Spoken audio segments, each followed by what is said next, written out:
Bab 10. Pulang ke hadiratnya tanpa menunggu akhir hayat. Ada satu rahasia besar yang jarang disadari manusia, bahwa perjalanan pulang kepada Allah tidak dimulai ketika napas terakhir terhembus, tetapi ketika kesadaran pertama tentangnya muncul dalam hati. Sejak detik itulah seseorang mulai menempuh jalan kembali. Jalan yang tidak diukur oleh langkah, tidak ditentukan oleh jarak, tetapi oleh sejauh apa hati tunduk, lembut, dan mampu menerima kehadirannya dalam setiap sisi kehidupan. Pulang bukan berarti berpisah dari dunia, tetapi kembali menyadari siapa pemilik hidup ini, siapa yang menciptakan rasa, dan siapa yang selama ini menuntun tanpa henti. Pulang adalah keadaan batin, bukan peristiwa fisik. Ketika seseorang mulai pulang, ia merasakan dunia seperti kehilangan cengkeramannya atas dirinya.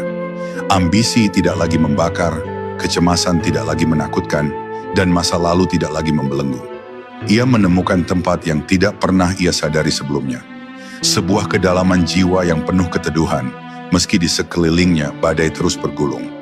Ia mulai memahami bahwa perjalanan hidup bukan untuk mencari sesuatu yang baru, tetapi untuk menemukan kembali apa yang telah Allah letakkan dalam dirinya sejak awal penciptaan.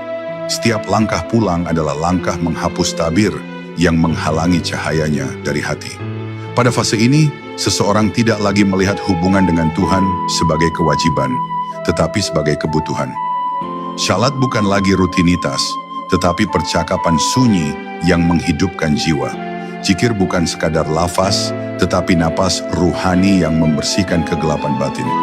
Doa bukan lagi permintaan, tetapi bentuk kehadiran seorang hamba yang menyadari bahwa dirinya tidak pernah berjalan sendiri.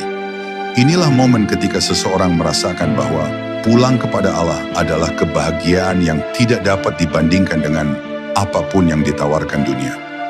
Lama-kelamaan, hati menjadi sangat peka.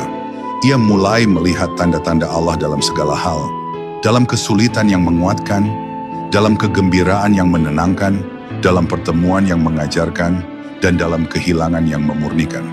Seseorang mulai mengerti bahwa Allah tidak hanya hadir dalam ibadah, tetapi juga dalam detail kecil kehidupan yang sering terabaikan. Dalam sejuknya angin, dalam pelukan seseorang yang ia sayangi, dalam diam yang menenangkan, dalam linangan air mata yang mendidik jiwa. Pulang kepada Allah berarti melihatnya di mana-mana, bukan hanya di tempat-tempat khusus. Dan akhirnya, seseorang akan sampai pada titik ketika ia menyadari bahwa pulang adalah keadaan yang terus berlangsung. Tidak ada garis akhir, tidak ada pencapaian terakhir. Yang ada hanya kedekatan yang semakin dalam, ketenteraman yang semakin kuat, dan cinta yang semakin luas. Ia hidup di dunia, tetapi hatinya bernaung di hadirat Allah.